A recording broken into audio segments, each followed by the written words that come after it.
Hello, welcome to Freedom Declared Foundation's latest interview about the state of freedom of religion or belief within the United Kingdom. Freedom Declared Foundation was set up to champion freedom of religion or belief within the United Kingdom, and I'm delighted today to be joined by Dr. Maureen Sier to discuss her perspective about the state of freedom of religion or belief within the United Kingdom. Maureen has worked for Interfaith Scotland for 20 years, both as National Development Officer and more recently as Director. Prior to her work in interfaith relations, Maureen taught sociology at the University of Samoa in the South Pacific. As Director of Interfaith Scotland, she was awarded a UK-US Fulbright Scholarship, which allowed her to undertake interfaith engagement across America, and has recently engaged in international interfaith work in Europe and Asia Pacific. Maureen is a graduate of Aberdeen University, where she received both a master's and PhD. She is a Baha'i by religion and is married with 4 children and 7 grandchildren. Thank you for joining us today, Maureen. Thanks, James. Really nice to be here with you. The first question that we ask everyone that we have a conversation with is, how do you define freedom of religion or belief? I think I'd probably define it very much like the UN Declaration on Freedom of Religion and Belief. It's a fundamental right to be able to think, to think and to believe and to act in the way that your conscience tells you is the right way to act. And so I think for me, it's a fundamental right. I think I'm probably correct in saying it was one of the very first and founding human rights of the UN Declaration. In the founding document. Yeah, in the founding document. And I think that says an awful lot about its importance. And you can see how, for someone who is religious or non-religious, someone's atheistic, that it's core to who you are, it's core to your identity, it's the lens through which quite often you see the world. So to have the freedom to look through that lens, which is your conscience and your very being, is absolutely central to, I think, fundamentally what it means to be human. Do you think the UK is currently doing a good job in upholding that fundamental human right? I think it certainly does a better job than some countries. As you know, we're secretariat for the cross-party group on freedom of religion or belief in the Scottish Parliament with John Mason, MSP. And there we kind of look at global human rights abuses really around religion and belief. And I have to say that the UK is way up there on good practice. And there are many countries where there's some terrible violations of human rights towards people because of their religion or their belief. So there's in everything, we're an evolving human species, so I think we'll always refine and become better at what we do. And I certainly know the Scottish context and the way that is lived out in practice, if you like, in the relationship between faith communities and the humanist and broader non-religious communities, and, for example, the Scottish government. And I would say that there's a healthy dialogue and a healthy interaction. And I think one of the key roles of a state, if you like, the state's role, if there is such a thing as a state's role, but I think there is to encourage tolerance of all religions and beliefs. And I would certainly say in Scotland that is a reality, insofar as it's the Scottish government, for example, that funds a national interfaith organisation like Interfaith Scotland, but also part funds 2 local interfaith groups, Edinburgh and Glasgow, because I fundamentally believe it's because they know that this is a very important human right to, that people express and manifest their faith in public. And so governments are always interested and have a role to play in how things play out in the public sphere.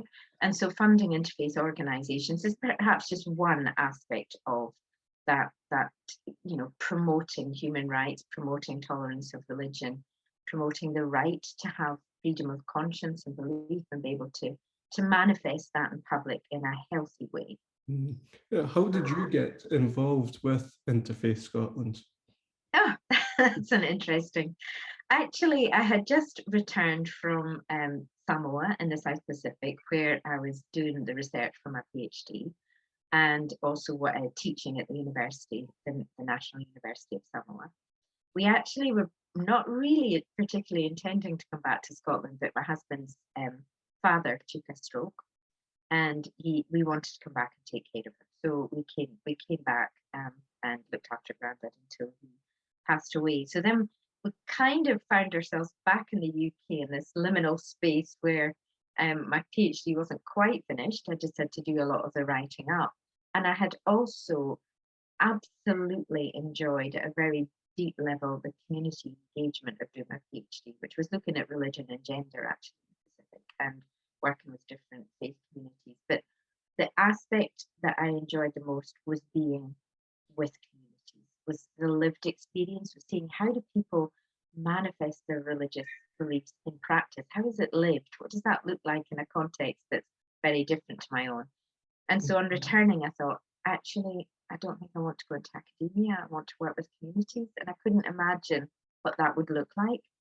So we returned in the January, and in April, a job came up, was advertised for a development officer for, at that time it was the Scottish Interfaith Council. And I thought, that's it. You know, I'd done interfaith work at university, interfaith engagement at the University of Aberdeen. There was a local interfaith group there, and I went along, you know, as a student. I mean, I was a mature student, but I went along to the interfaith organisation and loved it. So I already had that kind of, what's the word I'm looking for? I already had an interest in interfaith engagement. And then I thought, actually, this is almost like anthropology, because every faith community that you go into, they'll have a different hierarchy, a different structure, different gender relations, different rituals, symbols, taboos, community relations. I mean, it's almost classic anthropology, to be honest. And then I had also done religious studies at Aberdeen University, so I knew, you know, some of the basics of most of the world religions and found that really fascinating. And then on top of that, you mentioned I was a Baha'i. So at my core, I fundamentally believe that religion is divine, you know, and has this, it's different cultural, religious, individual expressions of a real divine and beautiful impulse. And that's expressed in all sorts of different ways. So I didn't have any problems with like, this religion's better than that religion. I just see them all as having a really important role to play. And so I applied for the job, got it, and as they say, the rest is history. So, and I'm glad I took that decision, because I really feel it's encapsulated so much of what I'm very, very interested in. And the faith communities in Scotland have a very important role to play in society, and they've done, I mean, the pandemic has demonstrated that absolutely. Essentially, you know, the faith communities just rose to support the most vulnerable, isolated, etc. in society through food banks, through free meals, through delivery of medicines, through setting up online things for people who were alone and vulnerable, so they could engage with you know, with their faith community, and of course they were very engaged with wider society. Most of what communities did was open to everyone. I mean, that's just one example of what these communities have done. So yeah, I guess that's kind of how I ended up in this role, and I'm really glad to be in it. Yes, no, and thank you for all the work that you've done in your role. And as you say, during the pandemic and interfaith work that occurred, it showed the power of interfaith dialogue and engagement with faith and society. Do you think that there's any way in Scotland, or within the UK or within Scotland, that this engagement between faiths and then between faiths and society could improve, or do you think it's at a pretty good level? Yeah, I mean, of course it can always improve. I mean, there's a friend of mine, Sister Isabel Smythe, who says interfaith engagement is still a minority sport. And I would probably like to see it not being a minority sport and just being seen as something very normal and natural, that people don't, you know, there can be a little bit, I mean, of marginalizing of religion, of almost treating religion as if it wasn't as relevant or isn't relevant, that, you know, obviously 50% of the population of Scotland are non-religious, or put that down in the census. But actually, if you dig a little bit deeper, you find that people still have deeply held spiritual views, but they've maybe just outgrown religious institutions, or have never been part of a religious institution and don't see the need to. So I wouldn't say that 50% that are non-religious, are not affiliated to a religious tradition, are not spiritual, and don't have deeply held spiritual, moral, and ethical values, because I do believe that the majority of human beings do have that at their core, you know, the way that they view the world, the way that they think they should treat other people, the way that they think they should operate in society.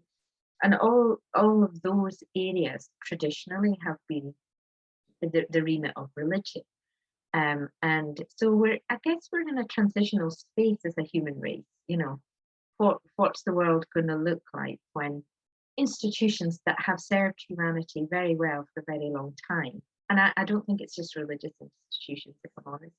I think the political institutions that have served humanity up to this point are in a big state of flux. And part of that is that we live in a global interconnected world. So even though I think that Scotland and the UK generally is very good around freedom of religion and belief, we don't live in social isolation. And, you know, we are connected to a global network of faith communities, wider society, governments, the UN, etc. And so I think governments are really struggling to know, what does this new order, for want of a better word, what is that going to look like for humanity? And you can see that with the terrible, tragic situation unfolding in Ukraine right now, where governments are doing all that they can within their power and their remit to say, we're putting on sanctions, we're taking weapons, we're doing this, we're doing that, we want this to stop. And we're in that space of how does the international community stop something happening that they feel is fundamentally unjust to a people. And I think it's the same with, you know, freedom of religion and belief. Do we have a role in society in Scotland or the UK to promote freedom of religion and belief at the global level? What does that look like when there might be some countries where you can't, in say, for example, North Korea, to be a Christian would be, you know, almost against the law, for example. You know, I know as a Baha'i in Iran, there's a lot of state intervention in the way that Baha'is can practice their religion, and etc. etc. There'll be lots of places, and there's lots of reports, you know, that come out from UN freedom of religion, belief rapporteurs, etc. So, you know, how do we live out that this freedom of religion and belief, and the right to practice, the right to convert to a different religion if you wish to, because that's freedom of conscience as well. Some countries that's not very welcomed. What does it look like when we're living in a global interconnected world? And that people from some of those countries where maybe there isn't freedom of religion and belief have made their way to the UK to find freedom of religion and belief, and to be able to practice their religion openly and freely, and without coercion and without fear of persecution, and to manifest that in public. And I think that's another very important aspect of freedom of religion and belief. You know, like, I think, I'm pretty sure it's in France that wearing the hijab or the burqa and such like, you can't do that in public. What does that mean? What harm does it do to someone that you're manifesting your religion in public? You know, I was thinking we manifest all sorts of other things in public. I was thinking of, like, you know, the age of the punk rockers, where we could wear dustbin liners and, you know, things through our noses and do all sorts, you know, we could manifest who we are, of what we're about in all sorts of ways. So freedom of religion and belief, and the ability to manifest that freedom of religion and belief in public is really important, and to be part of public discourse. I think that's really important. I think there's a secular movement to say, oh, religion's a private thing, just kind of keep it to your house, please, or just keep it to yourself. And it's impossible to do that. It's like saying, you know, well, you keep your humanism, your atheism, or whatever to yourself. Please don't ever express the fact that you're non-religious. It's just not possible. You know, you take with you your identity, who you are, what you believe, what you think is valuable and proper and moral, and all of these things. You take that with you into the public sphere, and you should have a right to do that, absolutely, without offending others. I mean, I think that freedom of religion and belief and freedom of speech there's always going to be nuances about what does that look like, what does that, how is that going to manifest itself in public? And that's the nature of being human. We have to struggle with the big issues, and I think we'll continue to do that around this area of freedom of religion and belief too. Yes, every freedom has responsibility. 100%, 100%, And, absolutely, yeah. It's not, it's just mean your freedom doesn't mean you can trample over everyone else's No. freedom, which is why freedom of religion or belief is within the package of the human rights, all human rights. And it's kind of interesting, isn't it, when you think about, I mean, children, for example, and being a parent, and at what level do you impose your or not impose, it's share, live out your religion and expect your children to do the same. And I mean, I know within my own faith tradition, there's a very fundamental right to seek out the truth for yourself and to make that decision for yourself. So, young Baha'is are expected to have to really investigate their faith very thoroughly before they make a commitment to saying, I am a Baha'i. And I think that's quite healthy. And also within our tradition, we're very much encouraged to study the other world religions too, and to see that as an ongoing story, different chapters in a book, however you want to describe it. So, yeah, it's, and as a parent, of course, you want your children to embrace what you think is the best way to view the world, but you have to also be able to accept that might not be what they think. I have 4 children, and I would say 3 have embraced the faith of their parents, and 1 is kind of like, yeah, I'm respectful of it, but actually I don't feel it's for me. I don't feel I'm very religious. So, there's no difference in the way that you view those children, of course, you know what I mean? And I think that can be broadened out to society, that whether it's your friends, your wider social contacts, your wider family, your extended family, and then broaden that right out to society. And there has to be the absolute fundamental right to believe or not to believe. And I think that is really, really important. Yeah, and on that point, how important do you think interfaith work is in promoting freedom of religion or belief?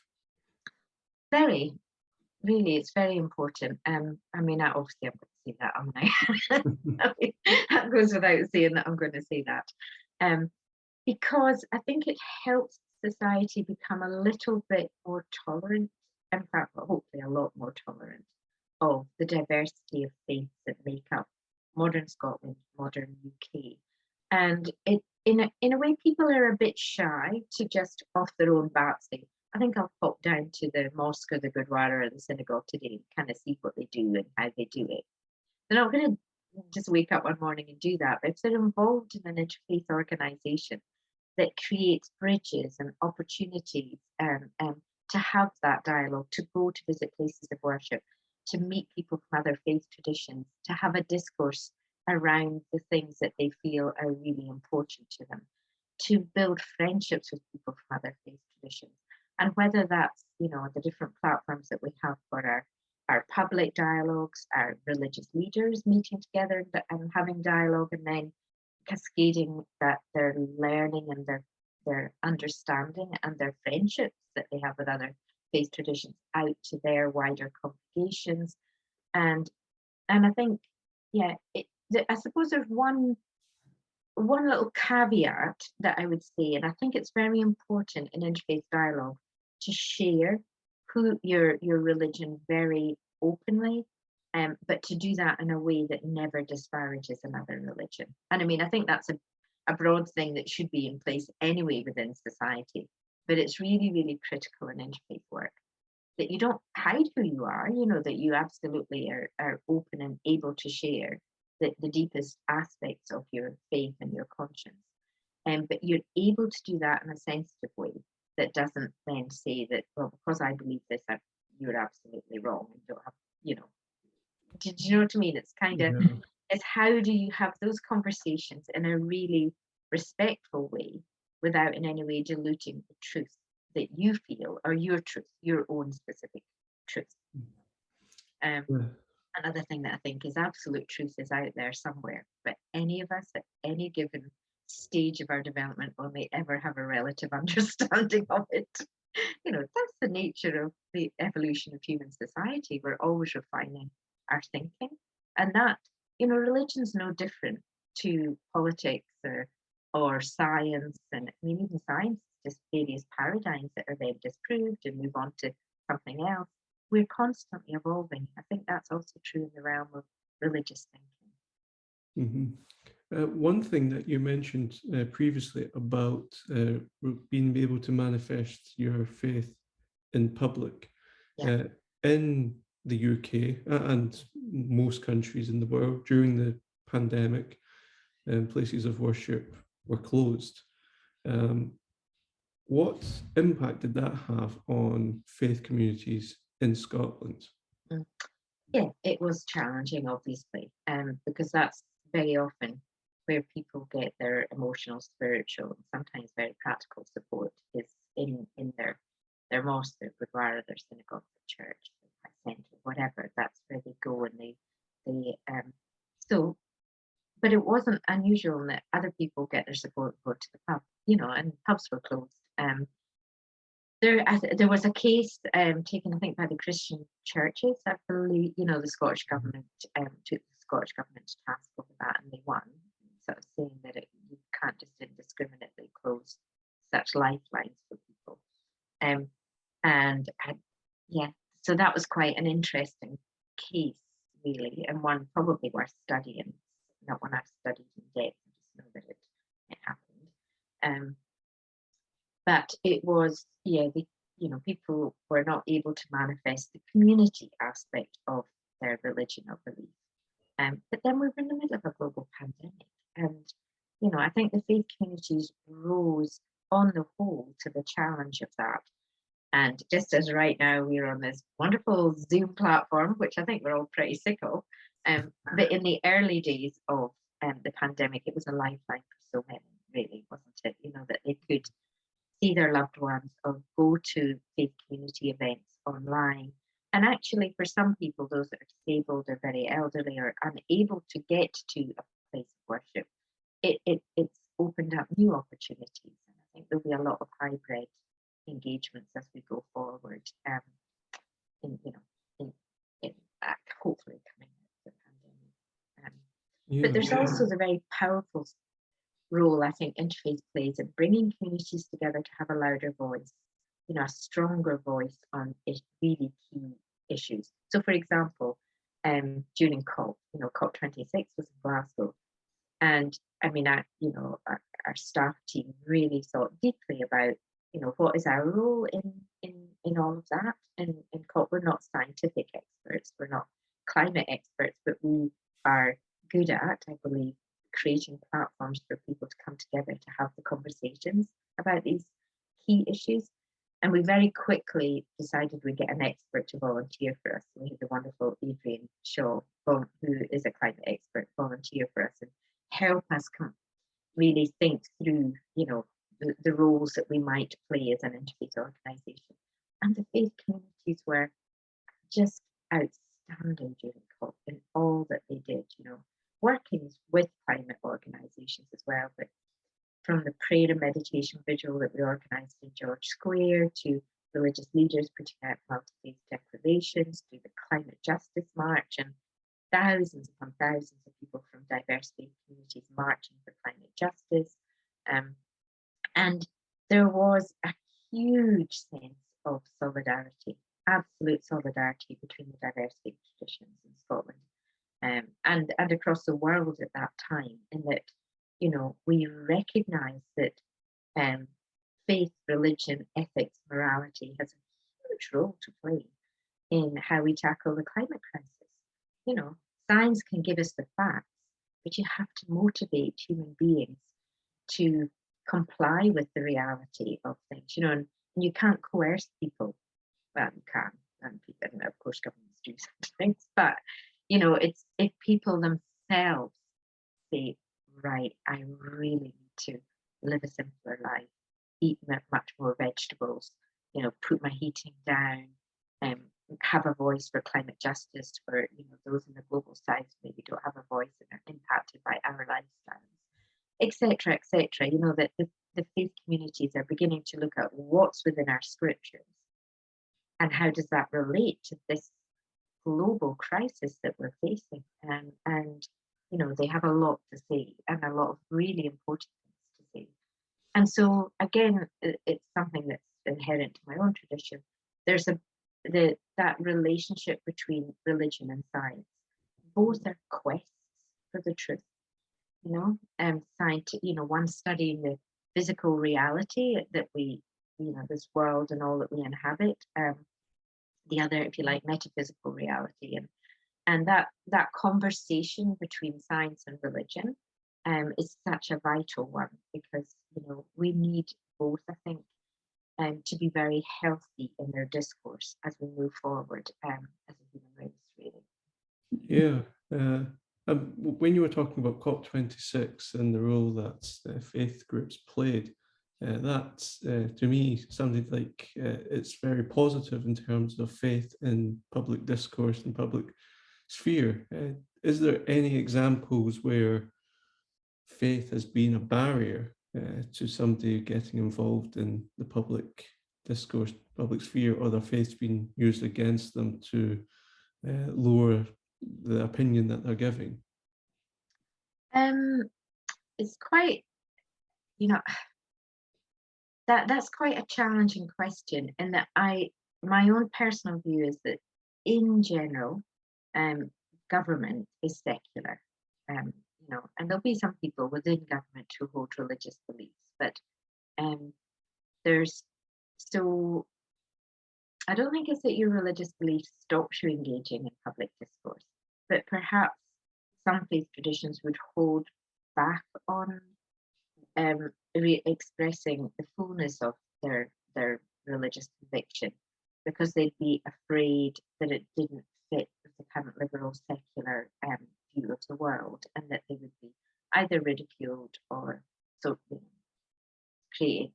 treated a little bit as a social pariah or whatever. So I don't think it's there in legislation. I think legislation allows people to express their religion and belief and manifest that in public.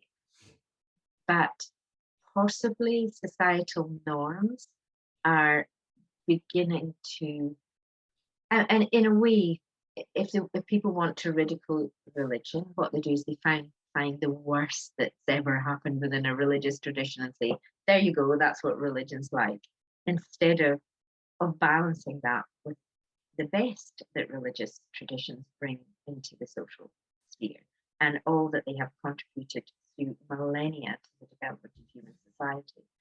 I mean, politics used to be that, you stole a loaf of bread and the criminal justice system would either hang you or send you to Australia. You know what I mean? But we would never think of saying, oh, we better just get rid of that criminal justice system. Look what it did back then. Do you know what I mean? Yet we tend to do that with religion. Say, oh, look what religion did, X, Y, Z, and back over there. Do you know what I mean? And let's just throw religion out. We'd never do that in any other sphere of life. We'd never say, look what politics used to be like. Let's just get rid of it. Or look what they did in the name of science. Oh my goodness, let's just not have science anymore. I suppose a central thing in my thinking would be that we are an evolving human race, and that our thinking, you wouldn't think it, seeing the mess that we're in at the moment, but basically speaking, we evolve in our thinking, scientific, religious, political, in all spheres of life. We are developing towards a different, a more advanced civilization. Yes. Hopefully. Hopefully. Hopefully.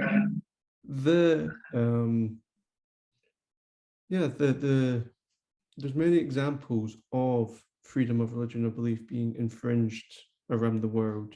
Yeah. So you mentioned Christians in North Korea, Baha'is in Iran, and you've got the Uyghurs in China. The Rohingya in Myanmar, etc. Yeah, it is. It appears like an endless list at times. Do you think that if the UK were to start taking the implementation of freedom of religion or belief seriously within the United Kingdom. So having reports, seeing what the state of it is, then taking action to overcome shortcomings. Would that improve the UK's ability on the world stage to then champion freedom of religion or belief? Yeah, I mean, I think look, it's always good to do what I would call monitoring and evaluation. So we do that in interfaith work. We monitor and evaluate the effectiveness of what we're doing. So to monitor and evaluate the effectiveness of our human rights legislation is a really healthy thing. But I do think there needs to be perhaps taught at a global level, or is looking at the UN Declaration of Human Rights, because that's in theory what all the nations that make up the member states of the United Nations have signed up to. And the UN perhaps should have a very, and maybe does have a very strong role in calling to account countries that persecute people in it because of their religion or belief. And have some sort of legislative ability or more, I don't know what that would look like, to stop persecution of religion and belief at the global scale. I mean, yes, if we get it right in the UK, which we're close to, probably having a good, robust system, we can be held up as an example, and good practice is always a great thing. I mean, I look at that in interfaith as well, and I look where in the world we have a system where part of our work called SAFE, the Scotland Abroad Faith Exchange, and that's because I think it's really important to learn about what's going on globally in the interfaith field, so that we can look at best practice and hold ourselves up against that best practice and say, look, we could improve in this area too. And sometimes people will look to us and see that as best practice and will implement it in their interfaith sphere. So if that works in the interfaith field, there's absolutely no reason why it wouldn't work in terms of freedom of religion and belief and in the human rights sphere. Is looking at where in the world is there best practice in terms of human rights, and how can that be, held up as an example of good practice, and then hopefully implemented elsewhere in the world. And where there is obvious violations of human rights, like the Uyghurs, for example, is just it's just out there as an obvious example of where people are not being allowed to manifest their religion in public, and they're not being allowed to be who they are. And there's horrendous re-education programs, etc. That those governments are called to account. Who's being called to account for the way that human beings have been treated because of what they believe? And so the UN probably has the critical role there. That the UK has a role in showing that we want to have best practice. We want to be able to share with you our best practice.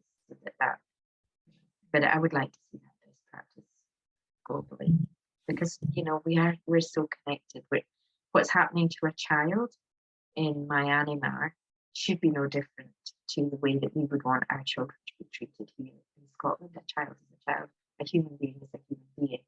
And until we see our whole global family treated with justice and fairness and equity, and then we're living in our little sanctified bubbles of we're all right, Jack. And I just don't. That just doesn't sit well with me at all. Yeah, and I think that's so important that whilst we might have some questions about freedom of religion or belief within the UK, we are very high up on the league table on the global scale, and there are many countries where people are persecuted simply because of what they believe. And James, because of your expertise, is it a country that you think has got it better? Is implementing human rights legislation or has human rights law that's better than what we have in the UK? And let's look to them for good practice. Yes, I don't think any country is perfect. I think different countries tend to have better implementation of certain articles within the UN. But yes, I think that element of, okay, X countries implementing this article well, what can we learn from them? Well, Y countries implementing Article 2 well, what can we learn? I think that is, as you were saying, learning from the best and taking that on board. But that also means understanding why these human rights were put in place, understanding why they're so important today. And that comes through one, education, two, respect, three, toleration, four, being open and learning new ideas. And brilliant. That resonates with me very much, James. yes, and that's what Freedom Declared Foundation's trying to do on Article 18 of the UN Declaration, where are countries doing better than the UK, whilst reminding ourselves that the UK is doing a pretty good job. But as you were saying, there are social norms that might be getting created that result in people not bringing their faith into the public sphere, which means not bringing themselves into the public sphere. The places of worship during the pandemic, at the second lockdown, there were some places open, so juries were open to protect human rights, but places of worship weren't, even though the right to manifest your faith in public is a human right. So that that need to remind people about freedom of religion or belief being a fundamental human right, and it is a foundational human right. I think that needs to be the case, needs to be made in Scotland and the United Kingdom and the Western world. But looking at it domestically, it's a message that needs to be brought about in the UK. One question that I always ask everyone is, what steps would you take to improve freedom of religion or belief in the UK today? I would teach it in schools. I would teach the UN Declaration on Freedom, just not on religion and belief, but on the UN Declaration of Human Rights. Should be taught in all schools, probably from primary 7 upwards, and be part somehow of the curriculum, that people understand what these human rights are. I think education is such a powerful tool. So incorporating that into our education system, I think is probably the quickest way to improve the situation. What about yourself? What do you think? I'm speaking on my own behalf here, not Freedom Declared's behalf. But I think education is the way that you change most things in the long term, in a sustainable fashion, and as well as learning about Article 18 and the UN Declaration. I also think it would be beneficial to learn about Britain's history on freedom of religion or belief, and how we were far from perfect in the past. It was illegal to be a Jew in Britain. It was illegal to be a Catholic and be in public office. Protestants were martyred by Catholics. Catholics were martyred by Protestants. So we have had a deep history of religious persecution in the UK, but now we are seen as one of the world's leaders on this fundamental human right. So what lessons did we learn? What steps did we take? Yeah, and actually even how the I think it was 1948, post the Second World War, that that the UN came together and did brought together this. I'm right, isn't it 1948? Yeah. It's very recent in human history, and why also for young people to know why. What happened that was so tragic that this was global community felt that this was really, really important to the preservation of human society. And yes, you're right, education.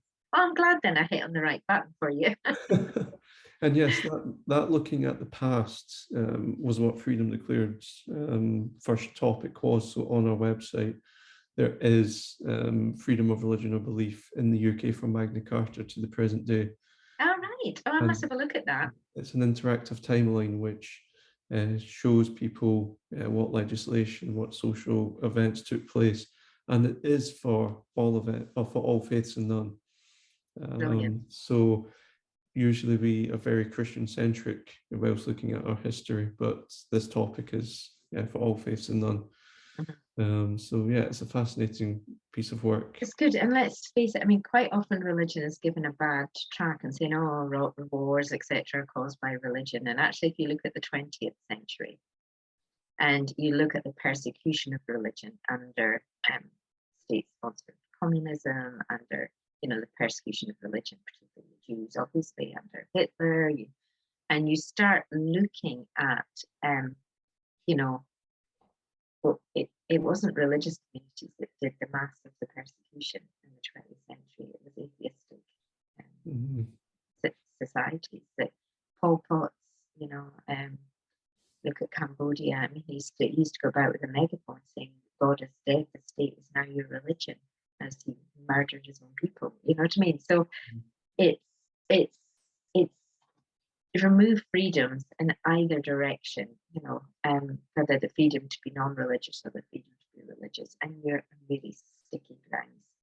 It's not good. It's not good. You have to be able to manifest what you believe, and with absolute freedom from persecution. Yes, and that is what we are trying to promote at Freedom Declared Foundation, that freedom from persecution, but also freedom to express yourself in person, that freedom of conscience, and having no societal limits, no legal limits to how much of yourself you bring to the public sphere and public discourse. I mean, I suppose, if you had very harmful religious beliefs, which is so unusual to have, do you know what I mean? If your religion was saying, I think it's a really good idea to go out and murder all atheists, then of course you can't manifest that in public. That would be dreadful and terrible, So it has to be within those boundaries. But that's within the UN Constitution and the UK one and the European Convention. It's all there, that the nature of I think an essential precondition is that limitations must be necessary to protect one of the finite list of legitimate purposes, public safety, public order, health, morals, fundamental rights and freedoms of others, etc. Those, of course, you can't say, this is my religious belief and it's like way out there and it harms others. That just really so rarely happens. So rarely happens. Yes, and that's why the UN Declaration is together. You just can't take one right and say this is it. It is bound together, and it is a document. It's not just one article within the document. Absolutely. Well, thank you so much for your time this morning, Maureen. Is there anything else you'd like to say before we? No, just to say thanks, James. It's been fun having a conversation with you. I was a little bit nervous this morning thinking, gosh, some of your other interviews have been wonderful with the real, true human rights experts speaking, but you've made it very comfortable for me, asking the questions where I might have some responses to. So thank you. Oh, thank you for your time, and thank you to everyone for listening. If you want to stay up to date with these interviews, please do subscribe to our YouTube channel, follow us on Twitter, like us on Facebook, and we've also now launched podcasts. So we are available on Apple Podcasts and Spotify as well. So you just need to type Freedom Declared Foundation and you'll find our channels on all the platforms mentioned. So thank you. Well done. So thank you, Maureen, for your time, and thank you for your work that you're doing for Interfaith Scotland, and hopefully we'll be working together in the future. Yeah, I look forward to that, James.